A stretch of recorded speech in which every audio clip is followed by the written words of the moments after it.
Help support Friendo Club by going to patreon.com/Steven Larson or clicking join at youtube.com/Steven Larson. Access to bonus episodes, question threads for the Going In Raw podcast, and entry to our monthly wrestling predictions challenges. Join the Friendo Club today.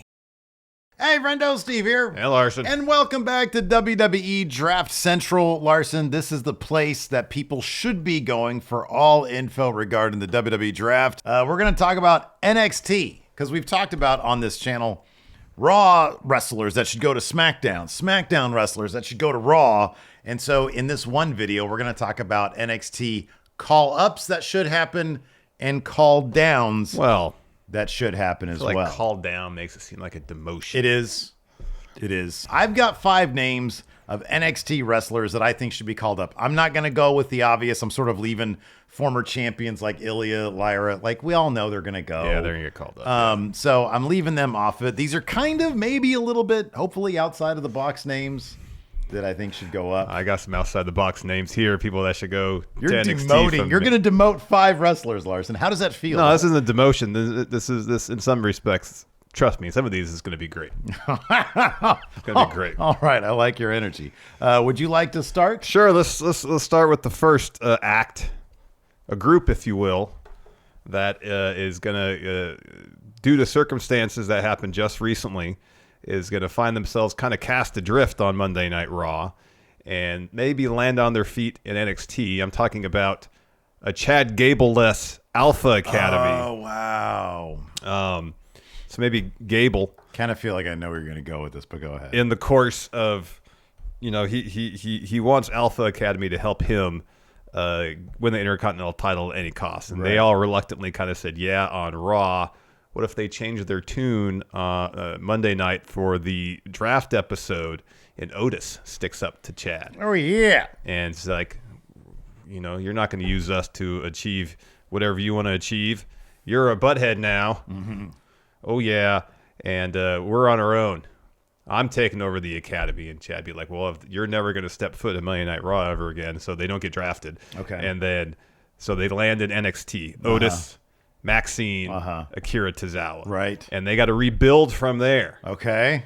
And then next year at the draft, they get drafted back to main roster. Otis beats Chad Gable. Oh, man. I thought, honestly, you left out kind of like where I thought you were going with that. What was They're going to join the U. Oh, they could join the U? Look, man, Gable, one thing that Gable, and I get that the heel nature of his character now is hypocrite because he's blaming them. It's his academy. It is his academy. It's his failures as a teacher that has led them to be sort of just stagnant, taking all these L's. And so it's like they still need training. Go to the U.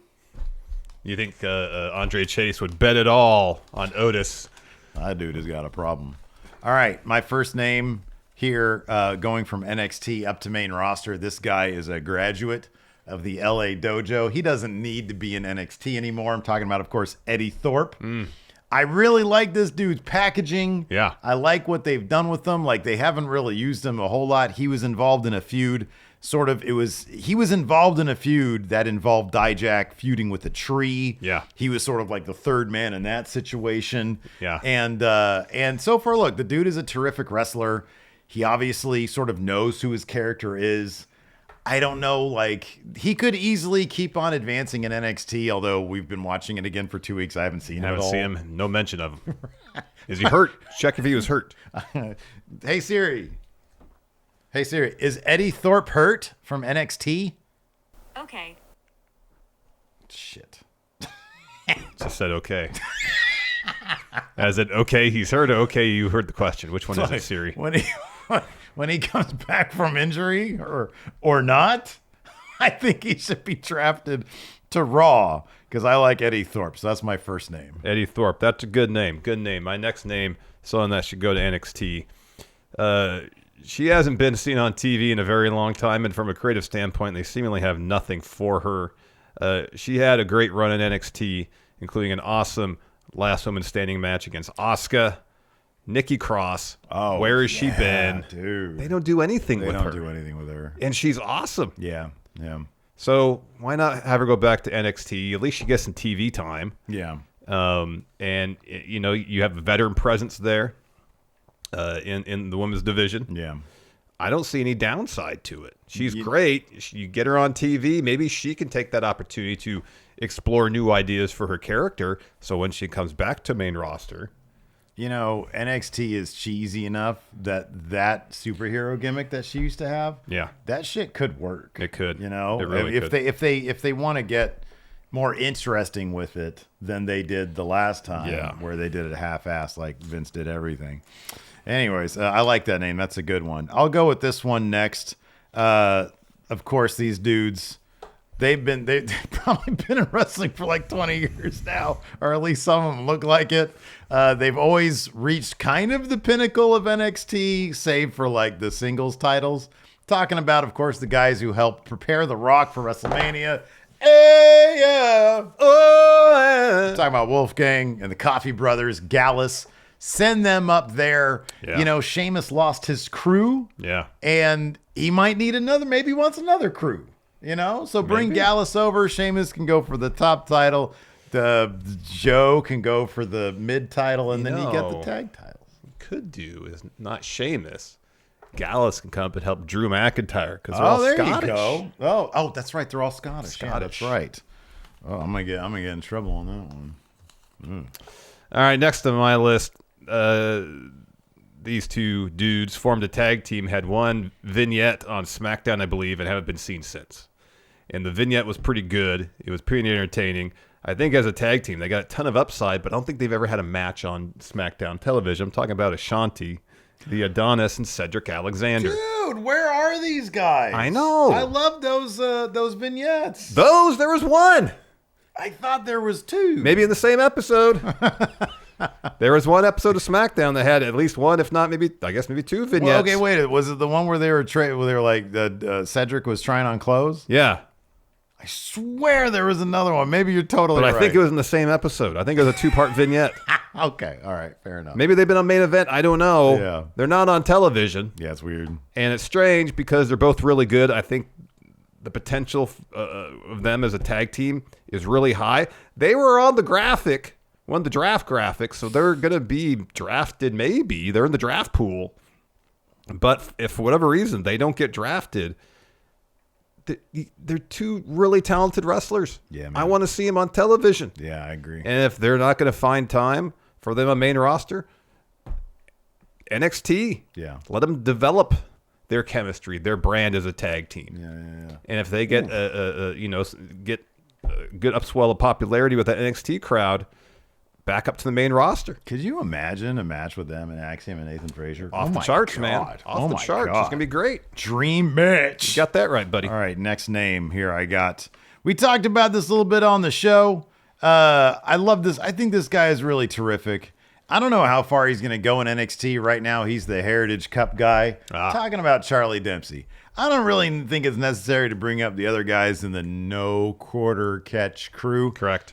But Charlie Dempsey, somebody in our chat said, hey, maybe he could be the new third guy in Imperium. What a great idea. I think that'd be kind of rad. Even if he didn't do that, I think Dempsey has just got that unique charisma, kind of like, it's like sort of a darker, creepier version of what his dad had, you know? Mm-hmm. And I don't know, hell, maybe Regal's his manager. Maybe not. I really like that dynamic that they had in the ring where he's like, I could defend this better than you could ever. Yeah. So yeah, I think Charlie Dempsey would be. Obviously, the dude's wrestling chops are already there. Oh yeah. To me, like I really like that crew that he had in NXT UK. The Eye Guy, Tio Man, and what were they called? The Eye always sees. De Familia. Yeah, family. That's right. Where's Tio Man? Bring that guy back. I don't know. He was one of the dudes in NXT UK that they let go when they shut down the promotion. He was cool as hell. So anyways, yeah, Charlie Dempsey, I think coming up to main roster, I think that'd be killer. You need more. You gotta get some more wrestlers, you know? Next name. Oh, you're going to like this one, Steve. With Alpha Academy, I talked about a faction potentially cast adrift without a leader. Now we have someone who we saw on Monday Night Raw cast adrift without a faction, who had a bit of a rebirth in NXT as everybody's favorite. Was he a model? Was he a playboy? Was he a fashionista?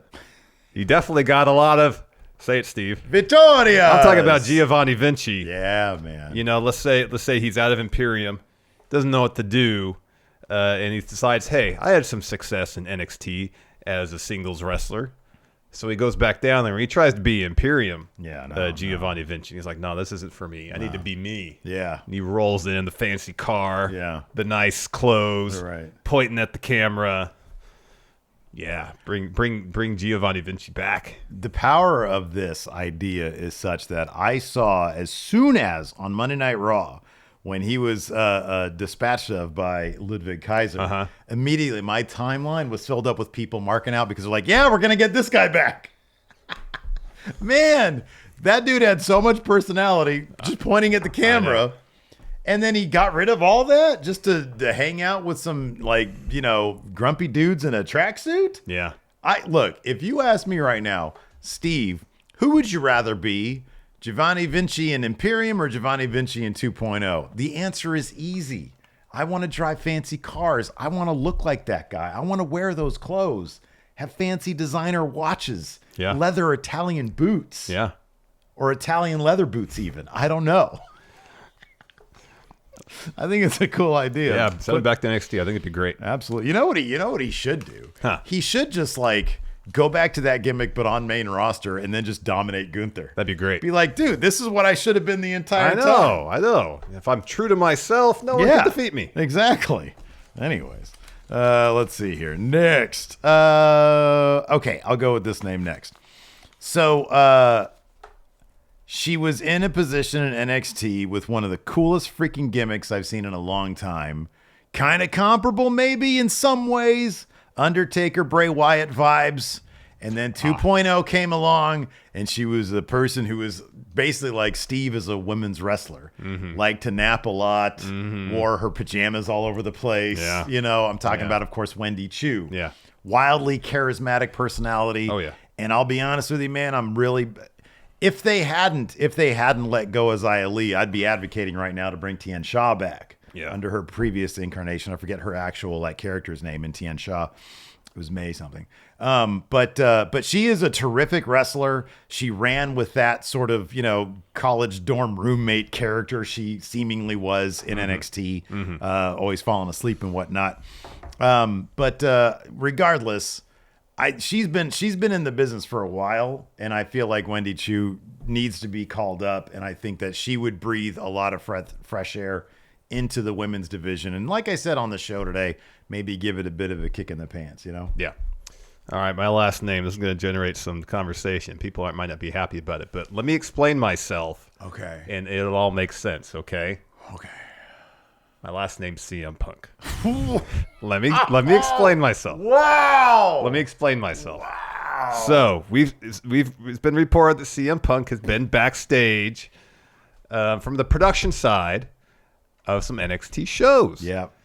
Seemingly he has interest in how NXT works. Yeah. And one day, I think he said as much, might want to pursue some sort of creative role in NXT after his in-ring career is over. Right. We don't know how much longer he's going to be on the shelf with this injury. That's true. Ava drafts him to NXT as the assistant general manager.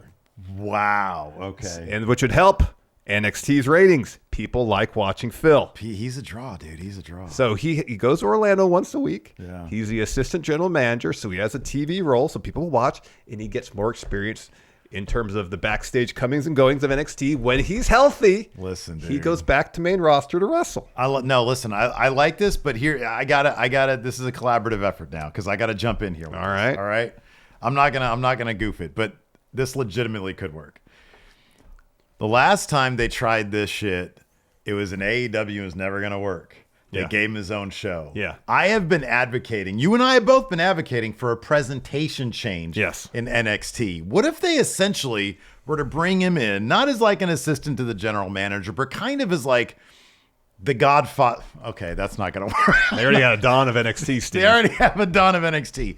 But kind of like, I don't know what you would refer to it as, but a guy to come in, because they already have a general manager, a president, the Jack Tunney of NXT, right? Sure. And he is the catalyst for the rebrand of NXT. Say, look, There you go. we're in a new era. We're in the Trick Williams era. NXT is his own brand. We're heading to the CW. Yeah. It needs just like right now they're doing with the titles, a visual rebrand of the titles to represent the company going forward. And also the overall presentation of the show. And they've been doing that exactly, yeah. Yeah. So CM Punk comes in and says, this place needs to be a little bit more punk. And so you get that visual rebrand. You grunge it up a little bit, but not as dark as the black and gold days. Yeah. And he becomes kind of the figurehead of NXT, and until he's ready to fight again, and then you get that guy to main roster. But he could do both, really. Yeah, like if could. you keep him on a relatively part-time schedule main roster, and he's still the guy that's guiding the future of the company. See, it's a great idea. Then there's some stories that could spring out of that on the main roster. It's a great idea. I told you it was good. I like it. I like it. See, let people get upset at first until it gets explained and it all makes sense. They'll still get upset. Whatever. You can't. Don't. Yeah. It's a great idea. You got. Look. You got to Phil bring on the that thumb, energy. and people are like, "What the fuck? Why is Phil going to NXT?" And we explain it. And I'm like, "Okay, that's a good idea." My last name here, not as controversial as yours, but right now she's in the group Out the Mud. She needs to leave them, and they're going to stay in the mud, and she's going to go to main roster. Jada Parker. Larson, I've never seen somebody who is so perfectly realized as a character so quickly into their run on NXT. There's a lot of other people, both in the men's and women's division, who come in and they're sort of like, hi, I'm generic wrestler. Yeah. I'm learning to wrestle, and I'm going to do that. I'm going to wrestle. And then eventually they find a character. Yeah. Jada Parker has her character down pat. Yeah. And there is nobody like her on main roster. So send her up ASAP. You want a kick in the pants to main roster? Send Jada Parker up with this draft. Reggie and the other dudes can stay behind, or hell, you can send the other guys from Out the Mud with them. Just keep Reggie next day. You know, that's the one thing that's keeping me from buying into that group. Oh, really? Scripps? Is Scripps. I can't see him and not see Sommelier. Sorry, Reggie. My bad. Anyways, so yeah. Oh man, good choices all. Great These are choices. Actually pretty I think, well thought I think out. they're all fantastic. Look at us. We should get nothing but praise in the comments. Yes. All the thumbs up. Nary a thumbs down. No, man. Also, let us know who you guys think should get the call up or the call down for NXT in the upcoming draft. Thanks for watching. We'll see you guys around. Goodbye.